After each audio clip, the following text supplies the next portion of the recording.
savez, Enquête de foot est toujours au cœur de l'actualité. Lundi, Zinedine Zidane a été nommé entraîneur du Real Madrid. Ce n'est pas vraiment une surprise, il est quasiment programmé pour cela. C'est notre rubrique Derrière l'image. Elle est signée Arnaud Bonin avec Manu Coffin.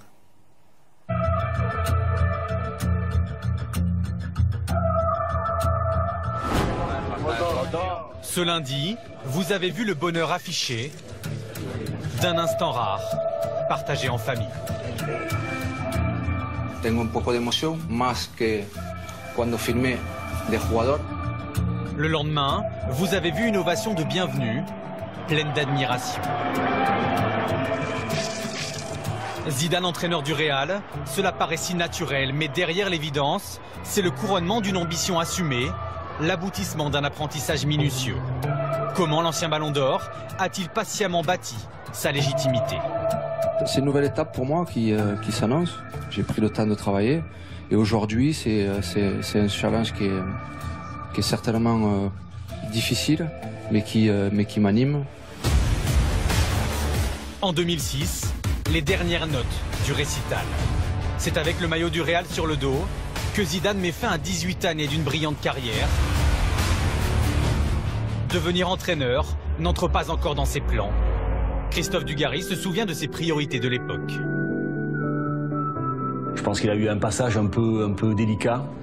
C'est une première mort qui se fait lorsqu'on arrête sa carrière de footballeur. Il a beaucoup bougé à travers le monde, il a rencontré beaucoup de personnes, des chefs d'entreprise, de grandes entreprises, pour découvrir, pour apprendre plein de choses. Et au bout d'un moment, il s'est rendu compte qu'il avait envie de rester dans le football. Donc ça faisait maintenant 4-5 ans qu'il était bien décidé à faire ce métier. L'ancien meneur des Bleus ne laisse alors rien au hasard. Première étape, l'apprentissage. Nous étions à ses côtés il y a 3 ans, quand il retrouve les bancs de l'école pour une double formation, celle de manager et celle d'entraîneur. Un cursus ponctué d'immersion, à Lorient auprès de Christian Gourcuff, à Marseille où il rencontre Marcelo Bielsa, ou encore au Bayern, l'occasion d'échanger avec Pep Guardiola. Tous ces moments, Guy Lacombe les a vécus de près, lui qui était le tuteur de Zidane durant sa formation. Et il était comme joueur, hein, c'est-à-dire très réservé, mais par contre quand il parlait, c'était pas pour rien dire, donc toujours très juste. C'est vrai qu'il a douté au début, il a douté les premiers mois. Et puis par la suite, il a été obstiné, il a continué. C'est peut-être un des stagiaires qui a progressé le plus. Et surtout, chaque fois qu'on touchait un point sur lequel il devait progresser, il nous le disait. Et on savait qu'il allait le travailler avec son staff ou individuellement. Affiner sa vision du foot, aiguiser son regard sur l'entraînement, c'est l'objectif de la formation. Ce jour-là, cas pratique proposé par ses professeurs. Tu penses quoi de l'exercice par lui-même? Est-ce que tu penses que on sollicite le niveau de ressources suffisant des joueurs? Est-ce qu'on leur apprend quelque chose? Moi je pense que oui quand même, parce qu'en fait ils ont comme un circuit de passe. Ouais. Le circuit de passe que tu retrouves normalement, tu dois retrouver un match. D'accord. En fait c'est le voilà, mais en match tu as un sens de jeu.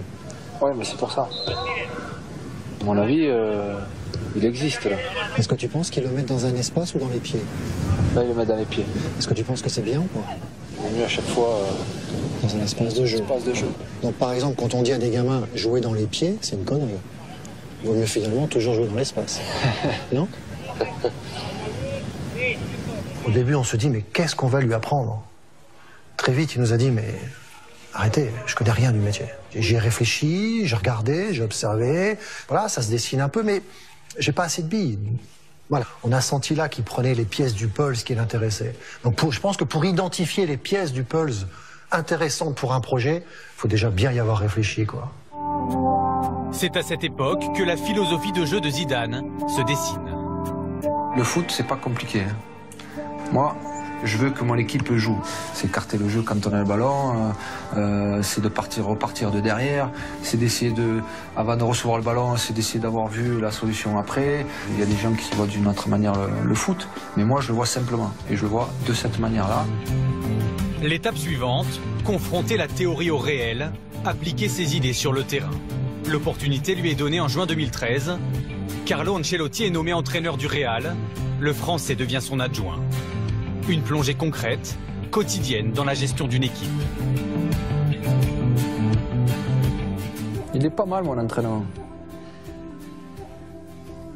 Parce qu'en fait, c'est toujours pareil, les joueurs devant le but, ils adorent ça quand même. Travailler devant le but, des reprises de volée, des frappes, des machins. Mais par contre, il faut toujours mettre de l'application. On rentre dans les buts. Non. Les buts qu'on a mis, les buts encaissés, le corner, de quelle manière on les a pris, à quelle minute on les a pris. Quand tu veux voir certains détails, c'est bien d'avoir tout ça pour préparer un match. Reste un cap à passer, quitter le costume du second et s'imposer en numéro 1. En 2014, il prend en main le Castilla, l'équipe réserve du Real. Vamos chicos, ahí, dos grupos, vamos. Sa méthode, ses mots s'affirment. Vamos a hacer solo balón parado ofensivo, ¿vale? 6 minutos. Pero lo que quiero es solo concentración.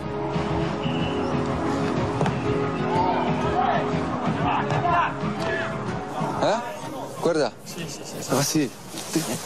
Acuérdate que abrir los brazos.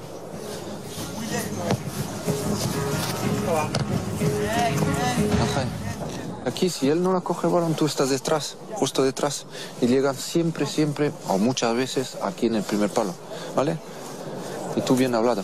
On peut toujours dire des choses, mais il faut voir dans une réunion ou dans un avant-match que les joueurs sont capables de vous écouter, de vous entendre et de comprendre les choses. Et je pense que c'est ça qui a été important dans ce passage avec la Castilla, c'est de se dire, ben voilà, je dis quelque chose, les gars m'écoutent et arrivent à le mettre en place. Et ça l'a encore plus conforté dans son envie d'entraîner et de se sentir capable de passer un message fort et d'être entendu. Le Castilla est actuellement 2e de son championnat. Une réussite pour Zidane. Mais le fossé entre la réserve et l'équipe première n'est-il pas trop périlleux? À 43 ans, le Français est-il suffisamment armé pour assumer ce poste et la pression qui l'entoure? Maintenant, je pense que c'est le bon choix et je pense que c'est le bon moment pour lui parce que je le sens prêt, je le sens serein, je le sens sûr de lui. Il aurait pris n'importe quel autre club, il aurait eu une pression, non pas identique parce que le Real de Madrid c'est le summum, mais je veux dire, il aurait eu beaucoup de pression tout autant. Là, il est dans un club qu'il connaît bien, il a des joueurs de grande valeur. Bon, de toute façon, il va la gérer. Nunca un entrenador está preparado, y menos un entrenador que nunca ha entrenado, pero estoy preparado para el reto, quiero, estoy motivado. Il commettra des erreurs, il fera des choses bien, il va apprendre, c'est à lui d'apprendre le plus vite possible. Même à Zinedine Zidane, on demandera rapidement des résultats parce que c'est comme ça, parce que c'est la vie d'un entraîneur, il le sait, le challenge est super excitant. Et il le mérite parce que c'est vraiment un mec bien, mais ça suffit pas pour être un grand entraîneur. Donc il va falloir maintenant se mettre au travail et réussir. Ses premiers choix seront scrutés, analysés, critiqués. C'est la loi de ce poste si précaire. En 20 ans, le Real a changé 20 fois d'entraîneur. Zinedine Zidane a sans doute eu raison de prendre le temps d'apprendre. Et justement, le temps d'apprendre. Canal a suivi Zinedine Zidane pendant 1 an, pendant sa formation. Et vous verrez à la fin d'Enquête de foot le documentaire exceptionnel qui s'appelle Nouvelle vie. Guy Stéphane, vous connaissez bien Zinedine Zidane. Vous l'avez eu en équipe de France. Je l'ai connu en 2000, oui. Ouais, lorsque vous êtes champion d'Europe. Qu'est-ce que vous pensez de cette nomination au Real? Si on m'avait dit à ce moment-là qu'il allait devenir entraîneur, j'aurais pas signé tout de suite. Autant j'aurais signé pour Didier Deschamps, à un degré moindre pour Laurent Blanc également, mais... Zidane, parce qu'il était introverti? Oui, un petit peu plus, oui. Mais je pense que c'est une décision qui a mûri chez lui. Il a arrêté de jouer en 2006, et puis il a pris son temps, il a passé ses diplômes d'entraîneur de la Fédération française de football.